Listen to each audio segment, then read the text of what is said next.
Welcome to A Pair of Bookends, the book club you can carry anywhere. I'm your host, Hannah MacDonald, and I'll be bookending the conversation with some of the most exciting voices from the bookish world. Welcome to another episode in our debut Spotlight series where we shine a light on the freshest authors and their work. Today, the spotlight is on Emma Cowing and her debut novel, The Showwoman. The Showwoman is a mesmerising tale set in the fairgrounds of Edwardian Scotland about four brave and brilliant showwomen who defy the odds to set up a ladies' circus. It was described by Jenny Colgan as a very special debut, and I couldn't agree more. Emma Cowing is an award-winning journalist and writer based in Glasgow. She has written for a wide range of publications, including the Sunday Times, the Scottish Daily Mail, Guardian Weekend Magazine, The Spectator and The Scotsman, to name a few. Emma is a former Feature Writer of the Year at the Scottish Press Awards and two-time Interviewer of the Year. No pressure, Hannah. She holds an Ockberg Fellowship in Journalism and Trauma at Columbia Journalism School in New York for her work covering the war in Afghanistan and its aftermath. She was shortlisted for the 2023 Cheshire Novel Prize and longlisted for the 2023 Bath Novel Award and Blue Pencil First Novel Award. Her debut novel, The Showwoman, is out now and published by Hodder and Stoughton, and here to chat all about it, welcome Emma to A Pair of Bookends. Thank you so much for having me and for that wonderful intro. Thank you so much for coming on. We got there in the end. I just can't We did. pronounce anything. Before we dive into your book, which I've already told you how much I love, could you tell us what you're currently reading? Yes, I am currently reading The Art of a Lie by Laura Shepherd Robinson. It is everything that I love in a historical fiction novel. It's pacey, it's dramatic, the world building is absolutely gorgeous. It's set in a confectioner shop in Georgian London, and there's a lot of spun sugar and spun tales. I'm absolutely loving it, and yeah, can't wait to tear through the rest of it. Oh my God, this is the second time I've heard about this book this week, so I feel like it's a sign. Yeah, I think it's just I think it's going to hit the Sunday Times Yeah. bestsellers this weekend as well. I think yeah, it's made a real impact, and I mean I've loved everything that she's written, but something happens on, I think it's about page 50, and you go, oh. And it's that pacey. It's a proper historical thriller, just brilliant. Yeah. Love that. I mean, it's always nice because you said that you like the work of this author. It's always nice when you finish a book to be able to turn to other books of theirs and get really excited about it. Now, the disappointing thing about your book is that I can't just go out and buy something else that you've written yet. So I was very Year. upset. Give me a year. Book two's out next year. Stop it! I can't wait. I can't wait. Are you able to tell us anything or no? Yeah, I can. Oh my Yeah. God, we're hearing So about the second book before the first one. Sorry. it's unconventional, but let's do it. Yes. So I think it's going to be published in April. So not that long to wait. We're staying in the Edwardian space. I'm sort of still in the world of shows. So we meet a showgirl who performs at the Gaiety Theatre in London, and she is invited to a Scottish country house party on a remote Hebridean island. And she's spirited off to this castle by this very enigmatic and rather glamorous bachelor. But when she gets there, things aren't quite as they seem. There's an older American heiress cutting about. Some of the doors don't quite open in the way that they should. When the sun goes down, the servants are blindfolded. And then she hears about a rumour that another guest, another showgirl, went missing in the castle 2 years before. So it's called The Pleasure Palace, and I had a lot of fun writing it. This sounds amazing. I am thrilled that I haven't got too long to wait because I absolutely adored your debut, The Showwoman. I stayed up till 2 a.m. last night to finish it. I absolutely adored it and didn't want to put it down. It's such an incredible book. Now, I want to ask you first about your writing journey because obviously you were a journalist, you've written for numerous publications, as I said in my intro, but what gave you the sort of impulse to write a novel? Because I think I've heard you in another interview say that you've actually wanted to write a book since you were about 8 years old. But what was the kind of impulse to start this now? Yeah, I mean that's absolutely right. I have always wanted to write a novel, and I think I'm not alone. I think there's a lot of us out there who wanted to do this since we were children, and life gets in the way, jobs get in the way. There's always a reason not to write, right? But I think with this book, it was a number of things. I had turned 45, and there was a little bit of a sense of, you need to get on with this. If you're going to do it, it's time to actually do it. And it was the story itself, because it was inspired by my own family history, and that's maybe something that we'll get into a bit more. But I Yeah. think this story really spoke to me. And although I kind of had the idea and I wrote 2 paragraphs and then I didn't do anything for a very long time, but I thought about it and I thought about it. And these characters started living in my head and coming to work with me. And, they refused to leave. And I had never quite experienced that before. And I had tried so many different things before. These characters hung about, and I started doing research as well, because it is historical fiction. Yeah. I started researching the subject, and it all just kind of came into my head and would not go away, and demanded to be written. As it should be demanded to be written. It's such an incredible story. But how does it feel Thank you. now to actually have to be able to hold your book in your hands and to be able to go into bookshops and see it there? Does it still feel quite surreal? Totally surreal. I mean, this is something that I wrote at my kitchen table, with the cat sat next to me, or sometimes actually on the keyboard. Um, Standard. and and I don't use anything fancy like Scrivener or anything like that either. I just write into Word. And so the idea, I mean, even just printing it out, that was a big deal. It's actually it's on a bit of A4 paper. So to go from that to this beautiful, and I absolutely love the job that Hodder have done with my book as well. The cover is so beautiful. Just to actually hold that in your hands and go, I wrote this, and to go into bookshops, or I mean, I saw it in a window in a bookshop in Edinburgh a couple of weeks ago, and I was like, I can't believe that's my book. Yeah, and do you know what? I hope that feeling never goes away, Yeah. no matter how many books I write, and I would like to write lots of books, because that specialness, that magic, I think it's a key part of the journey, isn't it? Yeah. So I hope that always remains magic for me. I hope so too. You should be really proud of this book. It's so Thank amazing. you. I loved it so much. And I believe it was inspired by your own family history. And I think it's your great Aunt Violet. Is that Aunt Violet? Aunt Violet. Love it. Yeah, she was that violent, but she was named Violet. Yes. Tell So us yeah, about my her.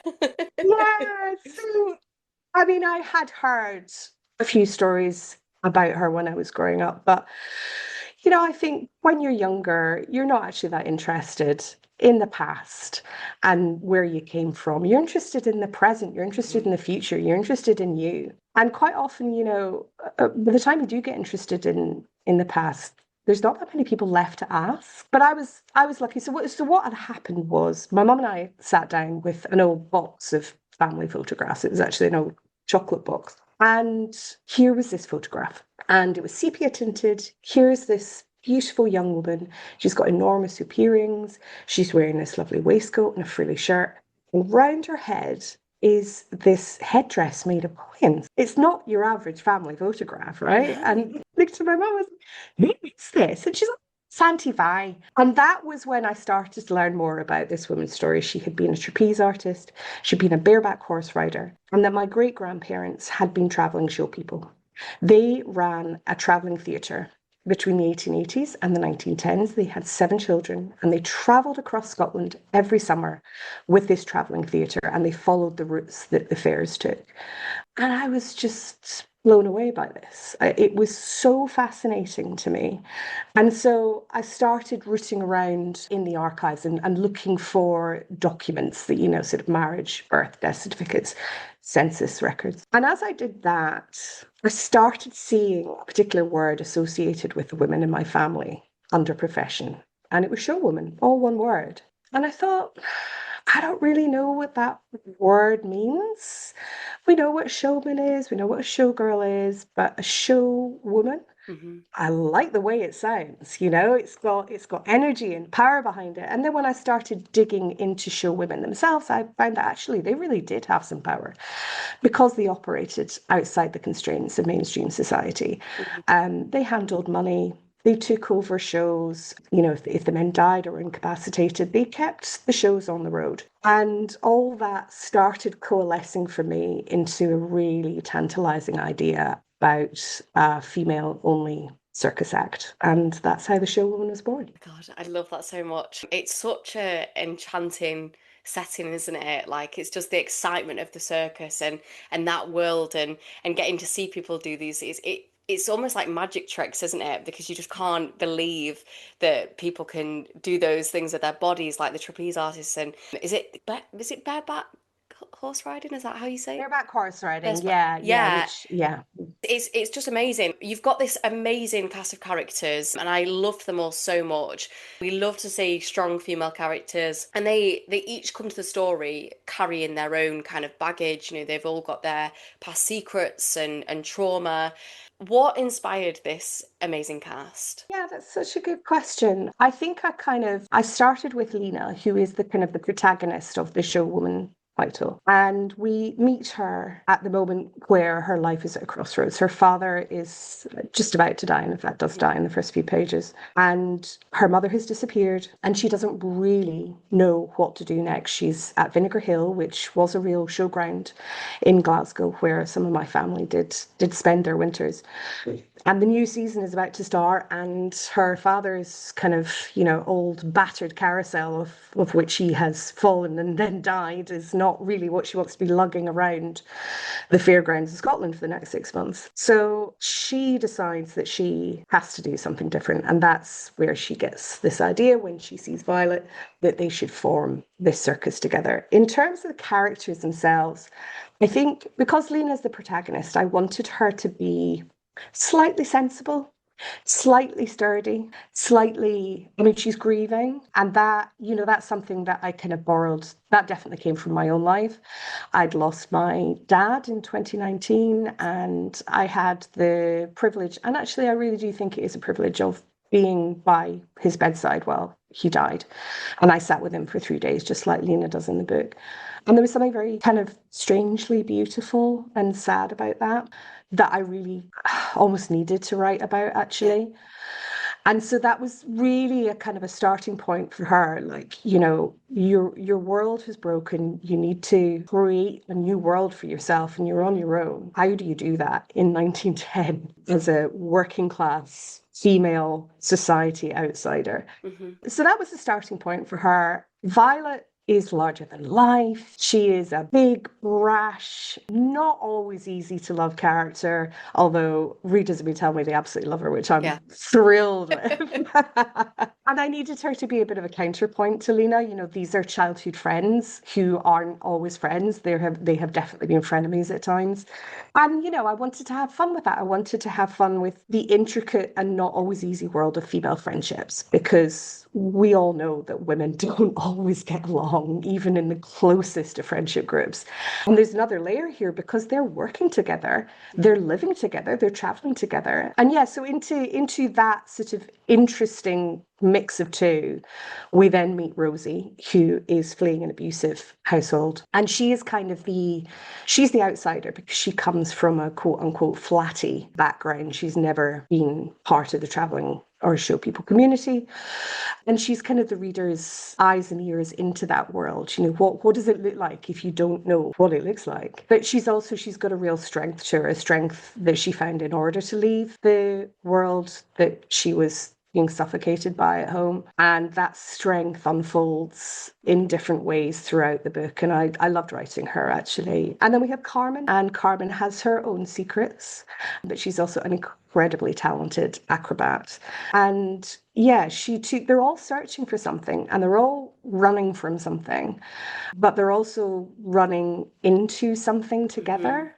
And I really wanted these four women to become a found family. Yeah. And like every family, it has its ups and downs and it has its fallouts and its problems, but ultimately they're all there for each other. So yeah, I loved weaving these four women together. I really did. I loved reading about them. I thought they were, it's just such a beautiful cast of characters, and I thought, you know, they're each individually so interesting and bring so much to the story. And I was particularly moved by Rosie's story, and I don't like to give spoilers on the podcast, so you know, I'm not going to give anything away, but I just found her story so moving, and it tells us so much about how we survive. And yeah, it speaks so much to survivors. And I just loved that she found these women and that she was able to kind of find happiness again. And I think the sisterhood and the community that sort of guides them through is such a wonderful thing. And I've got a quote here, and I think this is Violet speaking to Rosie. Rosie is sad about something, let's say, and Violet is trying to comfort her. And Rosie says, I feel like I can't breathe. And Violet says, I'll breathe for you. And my heart, Emma. I honestly, like, there's so many points in this book where I wanted to sob. And I also, I need to show you this actually. These are my notes for your I book for reading. Nice. That's amazing. Well, Because, listen, I tell you that line that you just quoted, I actually cried writing it. I kind of, yeah, we'll not get into too much of the details of what's yeah, happening there, but I thought, okay, this is where Violet's strength is also her compassion, yes, and how actually her strength is how she demonstrates love. yes. And in that moment, that's how she demonstrated her love for Rosie. It's like, I'll do this for you. I can, I've got you. And yeah, I kind of, God, I miss my characters. I really I'm not do. I surprised. They have so many beautiful moments together. There's another line as well that I have to mention, and it's Carmen to Rosie. Everyone's saying these like heartbreaking things to Rosie, and Carmen says, "If we are lost, Rosie. we are all lost together." Oh. I can't. He made me want to cry so many times. But I just think, you know, it's moments like that that just made this such a joy to read. I'd love to ask you what you loved most about guiding these women together. So it's a really good question. I think I loved writing the scenes where they're all together. Yes. There's one scene quite early on where they're kind of swapping what was the first show that you ever attended, and there's like, they all have different answers, but Violet and Lena kind of share that special moment of, Yeah. well, we don't really remember because we've always done this. There's another scene where there is a quote unquote incident following which Carmen's like, essentially, right, I'm going to teach you girls some self-defense. Yes. It's so good. It's so good. And I think, that sort of speaks to a kind of a larger thing that I wanted to achieve about these four women together, is that they don't rely on a man. Yeah. They don't rely on a parental figure or anyone else. They rely on each other. And I think that at that time, that must have been really hard, but it did happen. Women built these incredible communities full of women because they were the only people they could rely on and that they could trust. And that was something that I was really determined. Like, I was never going to have a man rescue them from anything, like they were always going to rescue each other, and there are a couple of male characters in the book, and one of them at one point he's like, I'm here, right? And Lena's always, well, yeah, but I don't need you. And I thought that was a really interesting issue to explore in that world at that time. Yeah, absolutely.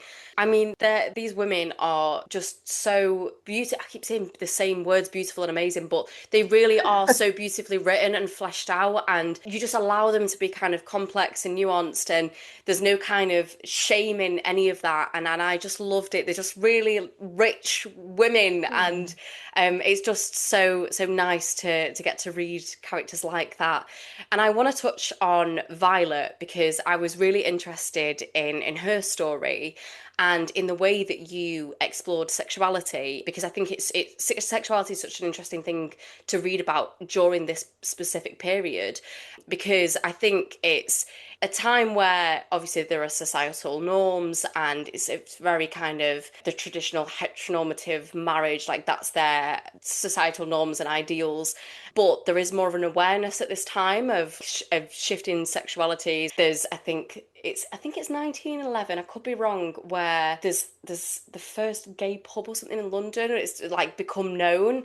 It is just a really fascinating time where people are starting to notice that not everyone adheres to these societal norms.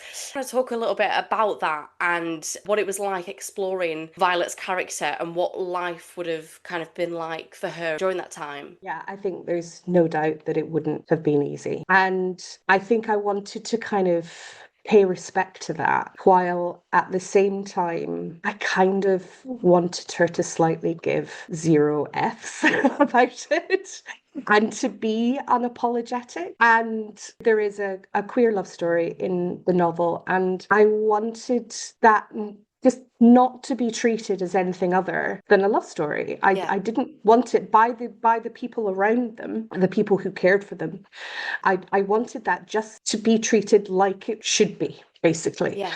Unfortunately, we do see throughout the novel, I mean, even right from the start, that Violet is not treated as she should be because of her sexuality. Mm-hmm. And that there's that kind of, I wanted to slightly explore that push and pull, really, between trying to live your life as a queer woman in 1910 and how society thinks you should behave. Yeah. Which is infuriating, and it's unfortunately, I think even today we can still understand what that was like, because these issues still have a long way to go. But yeah, I wanted to explore that in a way that was respectful, but I also wanted there to be this safe space where two women could just fall in love with each other and it just be normal. And I hope I managed to achieve that as well. Yeah, it was not giving any spoilers, but it was a beautiful story. And there is a moment where Lena says she knows that Violet is made differently and that she has always been this way. She has never minded, never understood why others do. And I think Violet being able to have her circle of people that love her and accept her, and there's no kind of question about it, and there's no kind of big fuss made about it. It's just she is queer, and that's just the way it is. And I found that really refreshing. And there's a scene that I think is quite early on in the book, so I feel like it's quite safe for me to mention it. But the person that Violet is working for catches Violet with another woman and makes just this huge big deal about it. And you kind of you're like, where's this gonna go now? Like, is she gonna feel, shame in that? And she, like you said, she does not give a fuck. And good for her. Like, she shouldn't. So yeah, I just absolutely adored her character, and I can totally see why so many people have come to you and said how much they loved her, because I think she's just that kind of no nonsense woman, isn't she? Yeah, absolutely. And going back to what you were saying about, how Lena kind of responds to Violet's sexuality, and because the thing is that that's what your friends do. They accept you for who you are, and they don't try to change you. And that's one of the most steadfast elements of Lena and Violet's friendship, although it has its ups and its downs. Yeah. Lena's never judged her friend and never expected her to be anything other than who she is, and has always, admired that. But yeah, no, Violet was great fun to write. I absolutely loved writing her. And obviously she is named for my great aunt, who did never marry. But, I'm not going to try and impress a story upon a real person that I have no idea whether was true or not. But yeah, she was just a joy to write. Those details are always interesting, aren't they, during that time period? Because it could mean anything when we're thinking about the social norms of the time and what was traditional and what wasn't.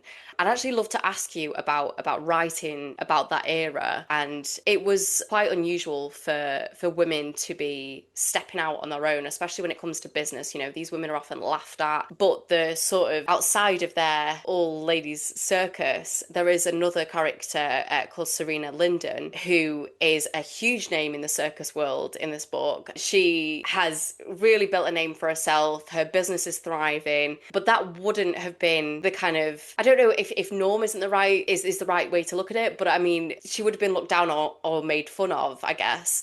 So yeah, what attracted you to set in a female-led story during this time? I think, to be honest, the time period itself presented itself to me because when I started doing all this research and I realized that, the Edwardian era was when some of this stuff was kind of happening. And actually, just to go back as well, speaking Mhm. about Serena Linden, although it absolutely was not the norm at the time, that character is inspired by two real women. And one of them is a woman who, when I was looking up the census for 1911, and I found my great Aunt Violet on tour with Pinder's Circus, which is still on the go today. And it must have been a kind of small offshoot of the circus, and they were in Ayrshire, and she's in this caravan, and she's obviously performing. My great uncle Harry was with her as well. They were both touring. And the circus proprietor is listed as a woman in her 60s. And that fascinated me. I thought, Mhm. wow, this is incredible. So I use the British Newspaper Archive a lot. It's a real favorite of mine for research, probably as a former journalist. And I started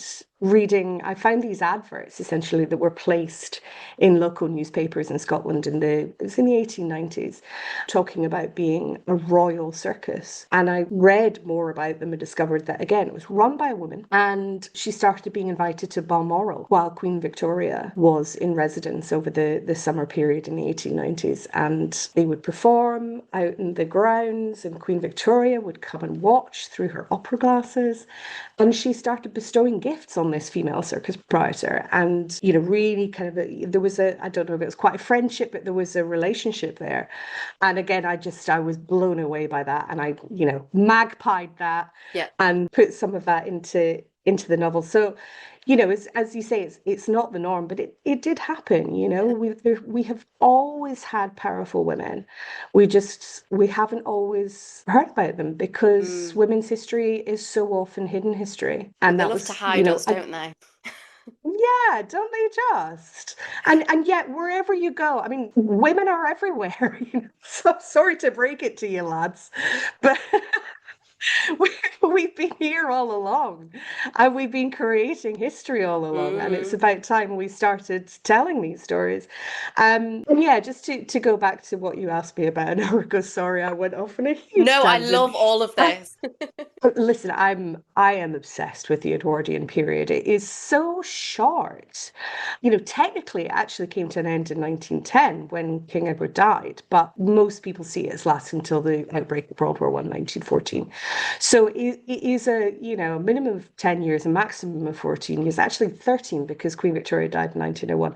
But so much happened, particularly for women. This is when we get the rise of the suffragettes. This is when we get more open discussions about sex and liberation and women starting to go out to work, and this idea that women can and should have a voice. It's also, it's quite a decadent era. There was a lot of beautiful fashions, and it's a really, really fascinating period, and it's so short, and it comes to this abrupt and ghastly end. And so I thought, yeah, all those things kind of coalesced. I thought this is a really interesting period to Yeah. set this book. I think it would have been a very, very different book if I'd set it in the Victorian era. And not so many historical fiction novelists write about the Edwardian era. Hmm. There's a lot of wonderful, wonderful books out there about the Victorians. And I kind of thought, well, I'm not sure the world needs another one of those from me. So I love that. I also want to ask you because it's obviously set in Scotland, they travel all across Scotland with their circus, and I know you're based in Scotland and your accent sounds Scottish. So you're from Scotland, aren't you? I don't just want to assume. yes, that's You are. right. Yeah. Yeah. So was that Scottish representation really important to you? Is it that, I wasn't sure if it was because, circus life was kind of thriving at that time in Scotland, or whether it was that you just wanted to have a cast of, characters that were living in Scotland, that were from Scotland. Could you tell us about that? Yeah, do you know, I don't think it would have ever occurred to me to set it anywhere else. I think that is because so much of the inspiration came from these real world documents. You know, quite a bit of the action is set at a showground in Glasgow called Vinegar Hill. It's now a shopping centre. But in 1910, it was where a lot of the show families would return for the winter because show people, unlike some other traveling communities, are not generally on the road 12 months a year. They will go out for the summer, they will take their work to wherever they're going on the routes that the fairs follow. And then in the winter they will come back to whatever city it might be, whether it's Glasgow, Edinburgh. I think a family member said to me recently they thought that some of our family actually went all the way down to Carlisle in the winter. But I think having seen these documents and things like, my great grandparents had 7 children. And if you look at their birth certificates, they were literally born all over Scotland. One was born in Peterhead, which is north of Aberdeen. I think my grandmother was born in Glasgow. And then another one was born down Dumfries, which is way down in the south. And you can almost track the route that they took by where these children were born. And also, I'm Scottish and I love Scotland. And I really wanted to write about what Scotland is like in the summer because it does rain a lot and it does get cold. See, on those days when the sun is shining and, it's high in the sky and it's light until 11 o'clock at night and it's daylight at 4 o'clock in the morning and you're out somewhere new and the air is fresh. And I really wanted to write about that beauty of Scotland and, Scotland in the wild. Listen, there's a lot of brilliant books set and written in Scotland, but I think there is an impression that people are constantly getting murdered in the rain in Scotland. It's a lot of, sort of imagery around that, and that it can all be a bit dark and bleak. And I kind of thought, no, actually, Scotland in the summer is unbeatable, and I want to write about that. As you should. It made me want to visit Scotland so much. I've only been once. Can you believe that? I only went to Oh, you've got to come. I climbed Ben Nevis and that was it. And that's hardly like it's not. No, that's pretty impressive. Thank You you. bagged your first Monroe. What does that mean? My first memory. So, yeah, Monroe is God. You're going to test my knowledge of the Scottish outdoors here. It's a height of mountain in Scotland. It's good. It's like 3,000 something. I don't ask me, but there are well over 200 Monroes in Scotland, and Oh so my there is a God. group of people who like to get out and quote unquote bag Monroes. And yeah, some people have done them all. And like in order to do them all, you probably need crampons and a boat, and like some of them are really hard to get to and some of them are really challenging. But some people, like I think my dad bagged about 85 Monroes. Oh That my was something God. he did, yeah, after he Wow. retired. So yeah, listen, you've got your first. I love that. This is unexpected content for the podcast. Absolutely. I love that. I do want to, sorry, I have so many questions that I want to ask you, and I'm so aware of time. But Okay. I have quoted you so many times with this book, but there were so many quotes that I took from the book that I just loved and that will stay with me. And I really, really want to ask you about Lena and her mum because it is such a beautiful bond that they have, and she carries her mum with her, and it's really moving that she is it a spoiler to say that she kind of doesn't know where her mum is? Is that a spoiler? Yeah, no, not at all. I think we know right from the start that her mum has disappeared. She disappeared 10 years earlier. That's safe. Yeah, That's safe. yeah. But there's this moment that I really just loved so much. And this is the moment that nearly made me cry. And Lena says about her mum, oh, how she misses her. The way she could make almost anything magical. I'm doing this for you, Mammy, she thinks. All for you. So Oh, gorgeous and lovely.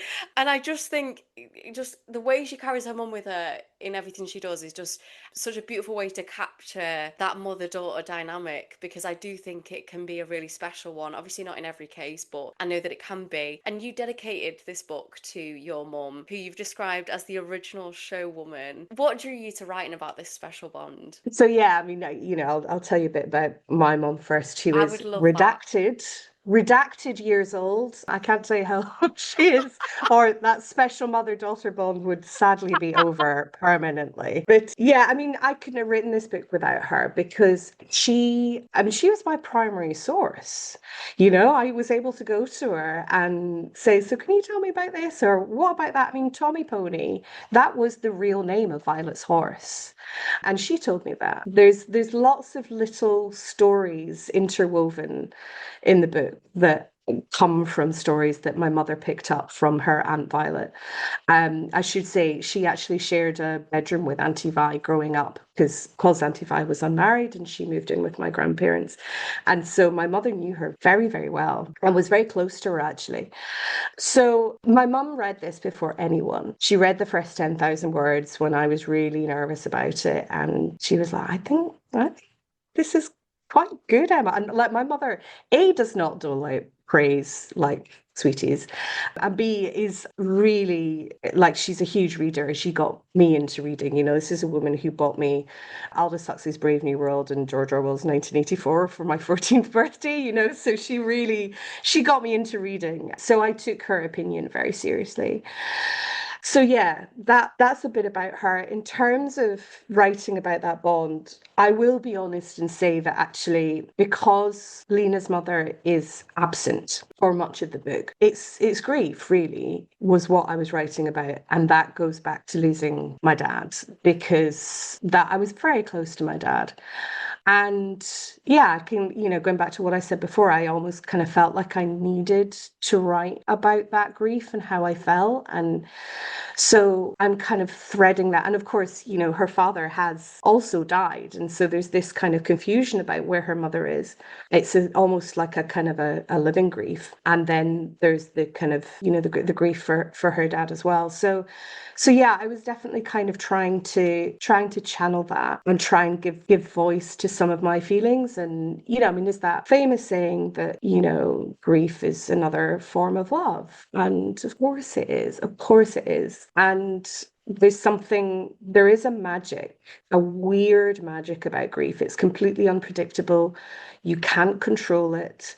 But there are times when it can almost be positive because if you're feeling that way, it's because you were loved Yeah. and you loved. And there's really nothing better. And so I was working through some stuff. I mean, yeah, grief affects all of us, and I think you wrote about it so beautifully and you captured it so well. And there were just so many moments in this book that will really stay with me. But whilst you were, exploring grief and trauma, and there's a lot of sadness and a lot of moving moments in the book. It never feels kind of too heavy or overwhelming. I think you've managed to strike this balance so well. How did you do that? How did you manage to strike that balance? Because it's Well, a real that's really talent to kind of do you. that. Well, thank you. That's really kind of you to say, and it's a real thrill to hear that because you never really know. How did I manage to do that? I think you're weaving a tapestry, aren't you? And it's got to be light and shade, and you can't hit people over the head with the sad stuff all the time. And I think as a writer, you get a sense if you're doing that because you start to feel it too. You start to feel the heaviness, and you start to feel that, oh, Christ, is this getting a bit mawkish or but also maybe you want to write some fun stuff. Maybe you want to write about lions for a bit, and so I think maybe, there's this phrase about the first draft is you telling yourself the story. And I think when I was writing that first draft and I was telling myself the story, I think I could get a sense of you've got to have some ebb and flow here. It just can't all be misery, but it can't all just be fun and glitter and sequins. So yeah, I think that's how I did it. I don't Well, know. you did a beautiful job. I am going to be really sneaky because we are very close to time now, and I should be asking you for a recommendation. But I have to mention one last bit in the book which made me laugh so much, and just really plays into the fact that I've referenced so many really moving and beautiful moments that made me want to cry. But this moment made me laugh out loud, and it's how I'm going to ask you about your writing influences because Violet says to Lena. I've read exactly one page of Pride and Prejudice. Jane Austen is shy, I've concluded. It's so good. I think you're going to get a bit of hate for that, Emma. I'm going to be honest. Yes, I've been waiting for that, actually. I have been waiting for that. No, I couldn't resist. I just listen. Violet is unapologetic about everything, She and is. that extends to her literary tastes. Yeah, no, this is why she was so much fun to write She's an icon. because, yeah, exactly. Also, I feel like that's the kind of thing you could hear in every secondary school in Britain right now. Like there will be someone saying that. Yeah, a It's hundred not. percent, a Yeah, hundred percent. I'm I do want to ask you off the back of that though, what your literary influences are. Obviously, you've mentioned that for this book specifically, you've took a lot from family history and your mum has helped you so much. And there are, specific things that you found from newspaper archives. But in terms of, the authors that you turn to and the books that have sort of guided you through life, what would those be? Could you name a couple for us? Yeah, I mean, listen, I don't think you can talk about historical fiction in the UK over the past 30 years without talking about Sarah Waters. I've read everything that she's ever written. I just think she's an absolute goddess. And I would say Tipping the Velvet was probably a real influence here because it's just such a gorgeously rendered story that does have moments on the stage. And yeah, she is definitely an influence. And I've already mentioned her today, but Laura Shepherd Robinson, who is a more recent historical fiction author who I really love her stuff, and her latest book is not in yes is even better, I would say, almost than her previous. And Kate Foster, who is a Scottish historical fiction author, who I've just recently read her latest The Morning Necklace, which is brilliant. And I think one of the things that binds all three of those authors together is strong female characters, and strong female characters in historic settings at times where they weren't meant to be strong and they weren't meant to be powerful and they weren't meant to be breaking boundaries. And they do. That's what their characters do. And yeah, right from the start, that has been a real motivation for me. And in my second book, which we mentioned at the start, I should say, although it's, there's a lot of glam there and it's country house party and, aristocrats cutting about, it is also kind of a Trojan horse for working class women's issues because that's what interests me and that's what excites me and that's what I like to explore. And so I love authors that do that. Me too. I have so loved, Emma, chatting to you about your wonderful book today, and I cannot wait for the next one. I feel incredibly impatient, and I'm going to be begging your publicist to bring you back to me to chat about your next one. Before I let you go, Brilliant. I do like to finish on a recommendation. I know you've just given us a few, but is there anything that you've read recently? Is there anything you've watched recently that you would like to recommend? Yeah. So it's a documentary which is on BBC Amazing. iPlayer. It's called Liza, a truly terrific, absolutely true story. And it is a documentary about Liza Minnelli. And it's the world of show writ large. It's sequins, it's spite, it's all the glamour. She's in it herself. And she's a little frail now, but she can talk a good game. She reminds me of Violet. It's an And you get this icon. whole, she's such an icon, and you get the whole story of, how cabaret came to be. And like, it's really good fun. There's brilliant talking heads in it. Mia Farrow is a talking head in it, and she's really gossipy. And, Love and it. yeah, gossipy Mia Farrow is not what I knew I needed in my life. But yeah, it's if you love the world of show business and you're at all interested in any of that kind of stuff, then yeah, it feels like a weird companion piece, The Show Woman, but my God, Liza Minnelli is a show woman. Oh no, it sounds like a perfect companion piece. We love all the glitz, the glam, the gossip. I want more of that, so I'll absolutely be watching that. I think also that is the second time I've heard that recommendation, so Oh, um, really? I'm gonna get on it and I'm gonna watch it. Thank you so much for joining me today, Emma. I've loved this chat and I absolutely adored your book. Yeah, it's just so wonderful. So thank you. Thank you so much for having me. I've had a lot of fun, so thanks so much. Me too. And for our listeners, you can buy yourselves a copy of The Show Woman. I will be popping a link in the show notes for you to do that. Please go and do it and then come and chat to me about it because there are so many spoilers that I would have loved to have dived into, but we mustn't. So come chat to us in our DMs.